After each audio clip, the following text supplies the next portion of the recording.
नमस्कार दोस्तों, आपका स्वागत है आपके ही यूट्यूब चैनल एलएलपी पर।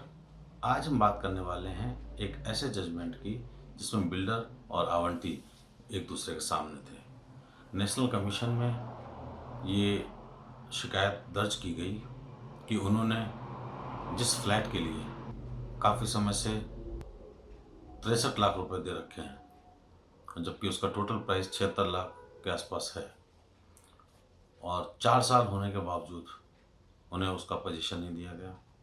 तो ऐसे में उन्होंने नेशनल कमीशन की तरफ रुख करते हुए ये शिकायत की कि अब विड्रॉ करने के लिए कहा जाए, हमारे पैसे जो है ये हमें वापस करें विद इंटरेस्ट। तो उन्होंने ये मांग की कि मेरा जो भी पैसा बकाया है इनके पास जो जमा है उसको ये 18% पर एनम के हिसाब से हमें वापस करें, साथ ही साथ जो लिटिगेशन की कॉस्ट है वो हमें दें 50,000 के आसपास। इस तरह का केस किया गया। नेशनल कमीशन में ये केस जाने का जो कारण था वो ये था कि जो टोटल मूल्य था, यानी कि जो फ्लैट की कीमत आंकी गई थी वो 76 लाख के आसपास आंकी गई थी, और 1 करोड़ तक के मसले पिछले एक्ट के मुताबिक माननीय नेशनल कमीशन को देखने होते थे। और इस केस में 76 लाख के अलावा कंपनसेशन करीब 40 लाख का मांगा गया था। तो ऐसे में ये 1 करोड़ के ऊपर का मामला बन गया था। यहाँ मैं आपको एक चीज़ बताना चाहूँगा कि ये जो एक्ट पिछला था इसमें वैल्यू ऑफ गुड्स जो थी और जो कंपनसेशन था उसको ऐड करके जो वैल्यूएशन निकल के आती थी वो वैल्यू निर्धारित करती थी कि कहाँ पर शिकायत दर्ज की जाएगी, डिस्ट्रिक्ट कमीशन में या स्टेट कमीशन में या फिर नेशनल कमीशन में।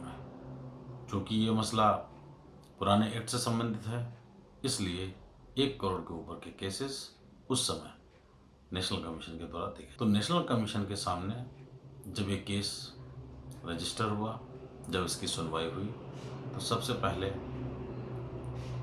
बिल्डर के द्वारा तरह तरह की बातें, ऑब्जेक्शंस किए गए जो कि चलने योग्य नहीं थे, फिर भी उन्हें कहा गया। पहला एक बिल्डर का जो ये कहना था वो ये कह रहे थे क्योंकि फ्लैट प्रॉफिट मोटिव के लिए लिया गया है इसलिए कॉमर्शियल पर्पस माना जाए और इन्हें उपभोक्ता की श्रेणी में न माना जाए, अर्थात इन्हें नेशनल कमीशन में इस केस की सुनवाई करने का अवसर ना दिया जाए। दूसरा उनका कहना था जो कि 1 मई 2016 को real estate regulatory and development act 2016 लागू किया गया था, जो इन्हीं सब बातों को देखने के लिए बनाया गया था।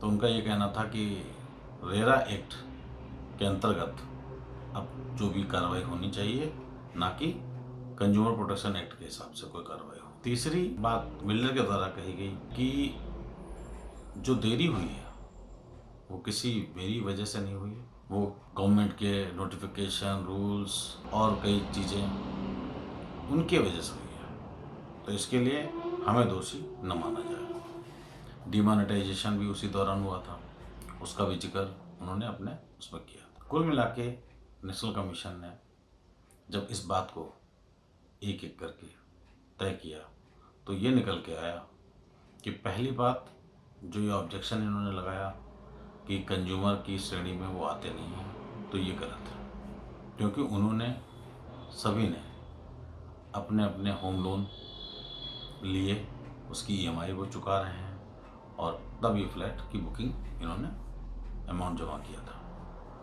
तो ये कहना कि वो उपभोक्ता की श्रेणी में नहीं आते, ये बिल्कुल गलत ठहराया गया नेशनल कमीशन के द्वारा। इसके बाद दूसरा जो एक इनका कहना था कि चूंकि रेरा एक्ट आ चुका है इसलिए अब रेरा से संबंधित मामले कंज्यूमर कमीशंस को नहीं देखने होंगे। तो यहाँ पर ये बात क्लियर है कि जो ये कानून लाए गए हैं ये एडिशनल रेमेडी को बार नहीं करते, तो ये कहीं ना कहीं निर्धारित पहले ही किया जा चुका है माननीय सुप्रीम कोर्ट के द्वारा, और उन्हीं निर्णयों को ध्यान में रखते हुए नेशनल कमीशन ने इस बात को तय पाया कि ऐसा कहना बिल्कुल गलत है कि रेरा एक्ट आने के बाद इस मैटर की सुनवाई आवंटी लोग कंज्यूमर प्रोटेक्शन एक्ट के माध्यम से नहीं कर सकते। तो ये निर्धारित किया गया कि बिल्कुल कर सकते हैं एडिशनल रेमेडी के हिसाब से।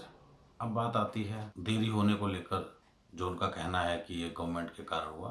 तो इस बात को जब रिकॉर्ड पर देखा गया तो ऐसा कोई एविडेंस नहीं आया जिससे ये साबित हो सके कि देरी के लिए कोई ऐसी कंडीशंस थे जो फोर्स मेजर कंडीशंस में आते हों, जहां पर ये कहा जा सके कि इनके हाथ में, इनके कंट्रोल से बाहर था, इस वजह से ये देरी हुई है और इनका कंपनी का या डेवलपर का कोई भी हाथ नहीं है। ये मानने से भी इनकार किया गया।